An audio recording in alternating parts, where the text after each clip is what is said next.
د کورونو ماحول وګوره، د پریشانۍ ماحول، د خواښ وینګور جګړې پریشانۍ منګ له راځي. مولانا صاحب څوک زه ورته ویم خواښې دې وایي که نه خواښې چې دا انګور نه ده دا زما لور ده، او دا انګور دې وایي که نه چې دا خواښې زما خواښې نه ده دا زما مور ده، څنګه چې زما کور کې زما مور ده. ته خو جینۍ ښځه یې که نه دا بوډۍ ابۍ د خیر دی که یو خبرې سیوا وکړه. او ابۍ تا ته وایم ستا تجربه سیوا ده، عمر دې زیات دی. څنګه چې خپلې لور له خوښې، څنګه چې خپلې لور سره مینه کوې، څنګه چې ستا خپله لور راشي او د هغې بچي قلاری که نه دغه شانتې دا پردۍ لور نه ده، دا ستا دې کور ته راله که نه دا خپله لور وګڼه که نه. ته ولې نه ګڼې دا خپله لور؟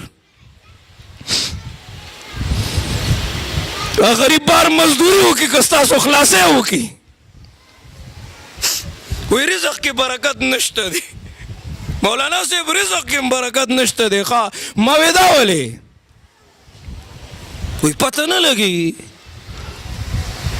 ته غوښه راوړې که نه غوښه پخېږي که نه او دلته موبایل پیکج میلاو دی او د خواښې د کور ټولې بدې ردې اوس پکې سپورې هلته بیان شوې، رزق نه خوند ختم شو.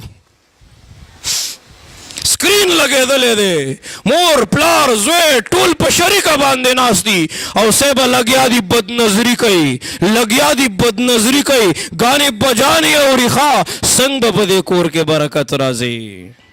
د کور د کوټې په هر یو ګوټ کې نوجوان ناست دی، موبایل ورسره دی، بې حیایي ګوري لګیا دی. څنګه به برکت راځي؟ تا چې د دې خپلې پیغلې خور مخې ته نیم پرتوګ اچولی دی، تا نه پوښتنه کومه ته به سبا دې خور ته څنګه وایې چې ویښته پټ کا په سر باندې د عزت صادر واچوه.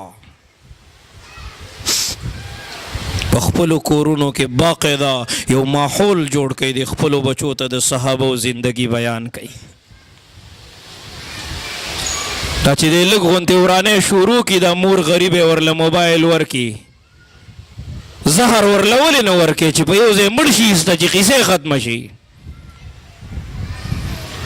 واخلئ د دوی د لاسونو نه دا موبایلونه.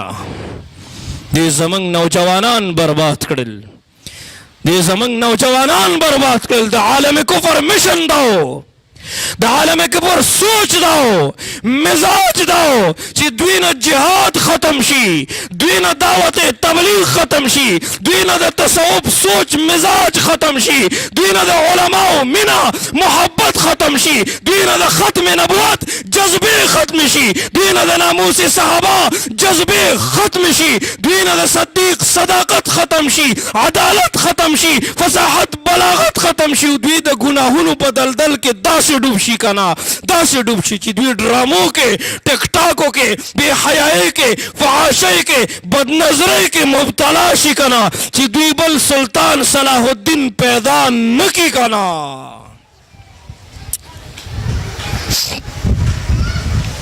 دا د عزت لوټ کولو والا به د عزت محافظ جوړ شي. دا د عزت لوټ کولو والا به د عزت محافظ جوړ شي.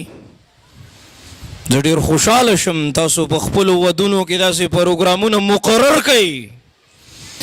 وښایئ دې معاشرې ته چې مسلمان داسې وښایئ چې د مسلمان د لور واده دی، هغه واده داسې لازمي نه ده، ضروري نه ده چې زه به په خپله خوشحالۍ کې خپل الله خفه کومه، زه به د محمد مصطفی د شریعت زما سلام دی ای خورې زه به دا دعا کوم الله دې دا د بیبي فاطمې د حیا صادر ستا په دې سر باندې قایم او دایم لري که نه.